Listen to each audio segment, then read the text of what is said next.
rencana kita, wah ini saya kira penuh nanti PT PAL sama galangan kapal yang lain ya. Puluhan kapal yang akan kita modernisasi dan akan kita bangun.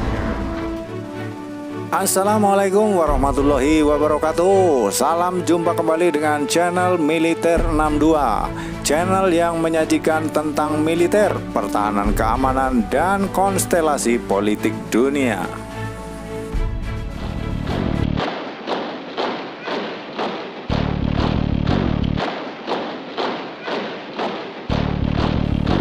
Membayangkan kekuatan militer Indonesia tahun 2024 hingga tahun 2040 bukanlah perkara mudah. Namun kita dapat melakukan pengecekan dan penilaian tentang persiapan Indonesia dalam mencapai MEF 2024, terbentuknya holding company BUMN pertahanan dan alat militer, pendidikan tinggi, kesamaan visi dan misi para stakeholder, dan bonus demografi, sehingga kita bisa memiliki gambaran yang cukup masuk akal.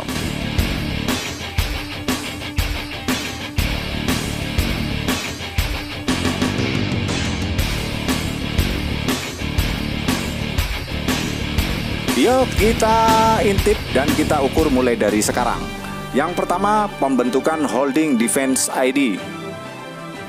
Sejumlah 41 kapal perang TNI AL akan ditingkatkan kemampuannya serta dimodernisasi oleh Defense ID. Hal tersebut diketahui dari postingan Instagram TNI Angkatan Laut yang diunggah pada Rabu 20 April 2022. Dan dengan mengucap Bismillahirrahmanirrahim, holding dan program strategis BUMN Industri Pertahanan Defense ID saya luncurkan hari ini. Kesepakatan MRO atau Main Repair and Overhaul dan peningkatan kemampuan serta modernisasi 41 kapal perang TNI AL antara PT PAL Indonesia dan Kementerian Pertahanan senilai 1,1 miliar US dollar atau sekitar 15 triliun dalam penandatanganan kontrak kerjasama antara Defense ID dan Kementerian Pertahanan. Langkah memodernisasi 41 kapal perang ini akan membuat TNI AL semakin sangar. Apalagi Menhan Prabowo Subianto sebelumnya telah berjanji akan menghadirkan 50 kapal perang baru dalam 24 bulan. Apalagi jika dihubungkan dengan pemenuhan belanja MEF Indonesia tahun 2020-2024. Rencana pembentukan penyatuan BUMN bidang militer dan pertahanan pernah mendapat sorotan Breaking Defense dalam artikelnya yang terbit 28 Januari 2022 lalu.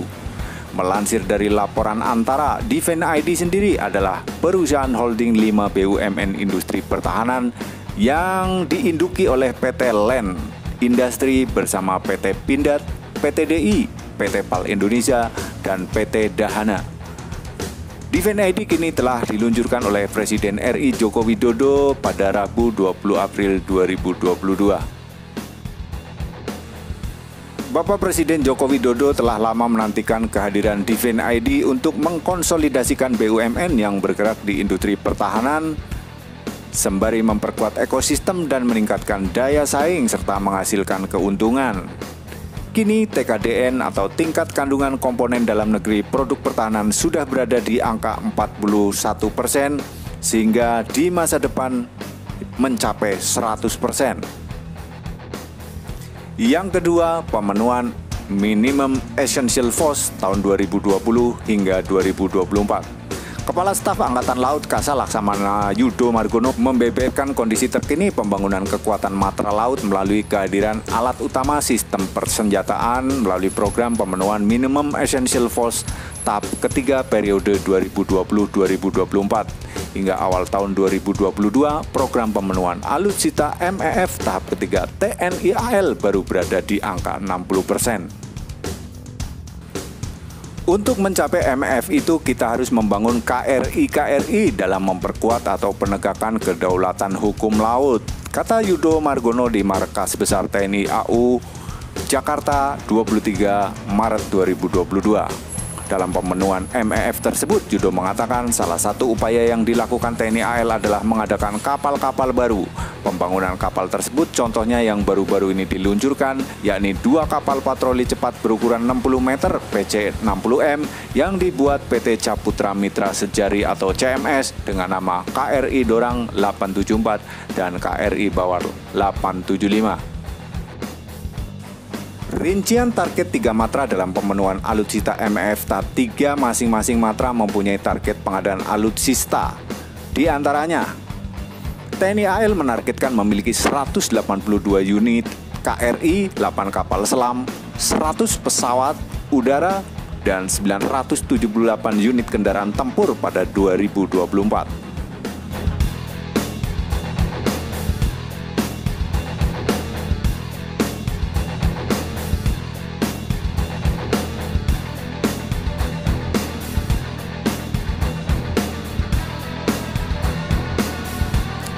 TNI AD menargetkan mempunyai 723.564 unit senjata ringan, 1.354 unit meriam, roket atau peluru kendali dan rudal, 3.758 unit kendaraan tempur, dan 224 unit pesawat terbang.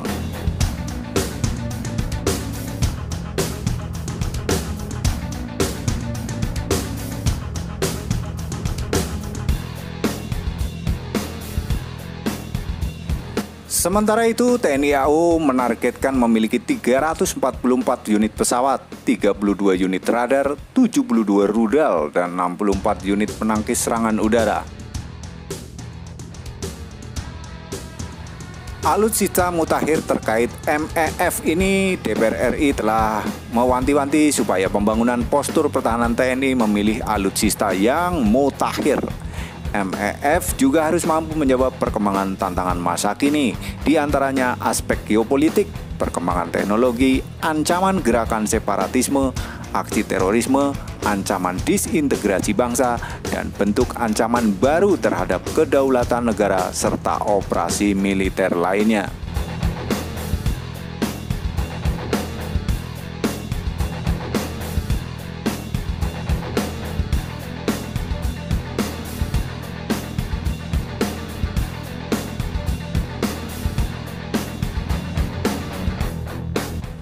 Yang ketiga, bonus demografi.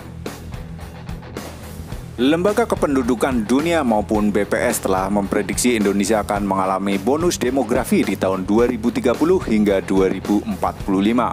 Bonus demografi digambarkan secara sederhana sebagai jumlah penduduk usia produktif lebih besar dari angka usia kurang produktif. Kisaran usia 19 hingga 54 tahun. Angkanya diprediksi menyentuh 65 hingga 75% yang produktif. Dan jumlah penduduk Indonesia berada di angka 300 hingga 330 juta saat itu. Usia produktif secara kemiliteran dan pertahanan keamanan dihitung sebagai manpower atau reverse Gauss yang menentukan ranking military power dunia. Usia produktif juga melambangkan kreativitas, semangat, dan produktivitas yang akan mendorong negara lebih maju. Dari 3 faktor tersebut, Indonesia menurut admin memiliki 4 pekerjaan rumah krusial dalam meningkatkan ketahanan negara dan bangsa sekaligus keunggulan dari sisi pertahanan. 4 PR tersebut adalah 3 dalam pengembangan senjata dan 1 dalam ketahanan pangan dan sosial.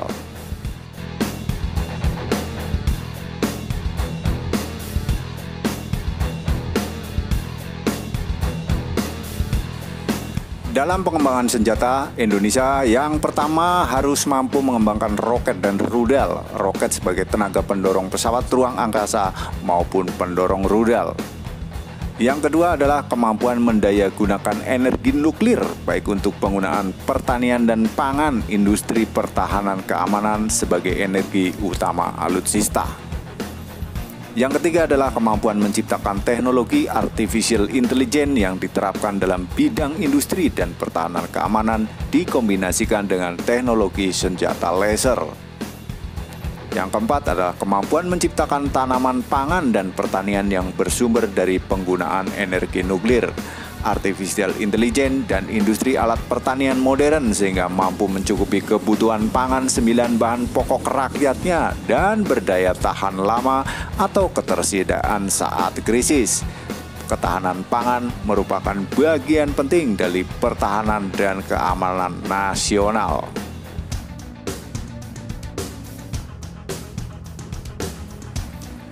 Jika hal tersebut dilakukan dengan kesungguhan, kerja keras, dan kerja cerdas, maka Indonesia secara ekonomi maupun militer akan berada pada ranking 12 di tahun 2024, ranking 10 di tahun 2030, ranking 6 di tahun 1940, dan ranking 4 di tahun 1945. Demikian pendapat Admin tentang gambaran kekuatan pertahanan, keamanan, dan ekonomi Indonesia di masa depan yang menjadikan NKRI unggul ranking 4 dunia. Terima kasih atas kunjungan Anda. Sampai berjumpa kembali. Wassalamualaikum warahmatullahi wabarakatuh.